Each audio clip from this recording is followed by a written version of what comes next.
Olha só, existe uma força quase que invisível que está moldando praticamente tudo que a gente faz. Sério, desde uma decisão boba no trabalho até as maiores crises globais que a gente vê no noticiário. E é sobre essa força que a gente vai conversar hoje. Vamos descobrir o que ela é e como ela, bem, silenciosamente, controla as nossas vidas. Parece loucura, né? Mas o que conecta uma discussão no trabalho com, sei lá, a ameaça de uma guerra nuclear? A resposta para isso, na verdade, revela um padrão fundamental do comportamento humano. E é justamente essa ligação entre cenários que parecem tão diferentes que a gente vai explorar agora.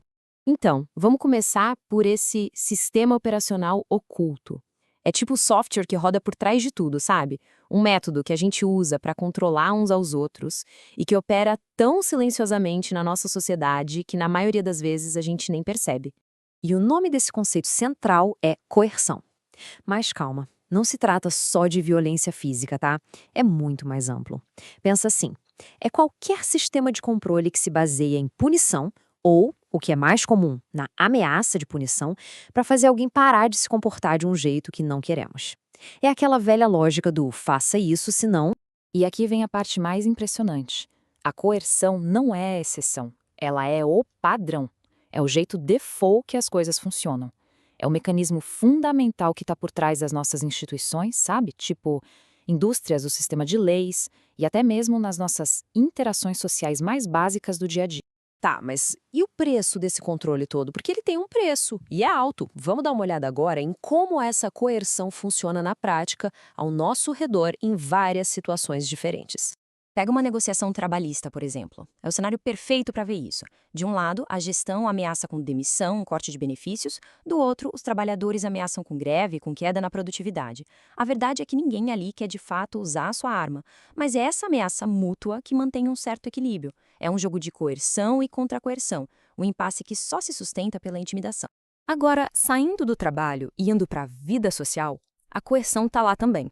Sabe aquela pressão para se encaixar? O medo de ser excluído de um grupo, de ficar de fora? Pois é, a ameaça aqui não é física, é o ostracismo, é ser deixado de lado.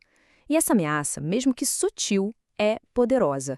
Ela é capaz de moldar as nossas escolhas, o que a gente veste, do que a gente gosta e até mesmo no que a gente acredita. E dá para ir ainda mais fundo. Existe um negócio chamado coerção ambiental. A natureza, claro, não nos ameaça de propósito, mas a ameaça da fome, do frio, da sede, isso nos força a agir. Construir um abrigo, procurar comida, são respostas diretas a essas pressões da natureza. É, talvez, a forma mais básica e fundamental de coerção que existe. Ok, mas e as consequências disso tudo? É o que a gente pode chamar de a grande fuga. Porque, vamos combinar, viver sob ameaça o tempo todo tem um preço. Um sistema que é todo baseado em coerção acaba gerando efeitos colaterais que são bem previsíveis e muitas vezes perigosos pra caramba. Basicamente, a coerção gera 3 tipos de reação. A primeira é a inação. Pensa bem, se errar significa ser punido, qual a opção mais segura? Não fazer nada ou passar a bola para outro, certo? A segunda reação é a evitação. A gente simplesmente começa a evitar situações, lugares ou pessoas que associamos com punição. E por fim, quando não dá para fugir nem ficar parado, vem o contra-controle. É a hora que as pessoas revidam. E isso cria um ciclo vicioso que o Maurice Seidman resumiu perfeitamente. Ele disse: os escapadores de maior sucesso tornam-se os chefes. O sistema é auto-perpetuador. Pensa numa grande empresa, numa burocracia. Quem é promovido? Muitas vezes não é a pessoa mais criativa, mas sim aquela que é mestre em evitar a culpa, em escapar da responsabilidade. E aí essa pessoa sobe na hierarquia e, bom, acaba perpetuando o mesmo sistema coercitivo. E esse contracontrole, quando levado ao extremo, pode ajudar a gente a entender fenômenos muito complexos como o terrorismo. De acordo com essa linha de análise, ele surge quando um grupo se sente tão oprimido, tão sem opções, que a única forma que eles enxergam de revidar é através da violência indiscriminada. É a resposta desesperada de quem sente que não tem absolutamente mais nada a perder. Bom, então, existe um caminho mais positivo? Se a coerção é tão problemática, qual seria a alternativa? Será que tem outro jeito de influenciar o comportamento das pessoas, um jeito que não use o medo como ferramenta? A resposta, felizmente, é sim. A gente pode pensar na clássica imagem do chicote e da cenoura. A coerção é o chicote, já o oposto dela é o reforçamento positivo, que seria a cenoura. Em vez de punir o comportamento que a gente não quer, a gente recompensa o comportamento que a gente quer ver. Um foca em eliminar coisas pelo medo, o outro foca em construir coisas pelo incentivo. E os resultados, bom, são o dia e a noite.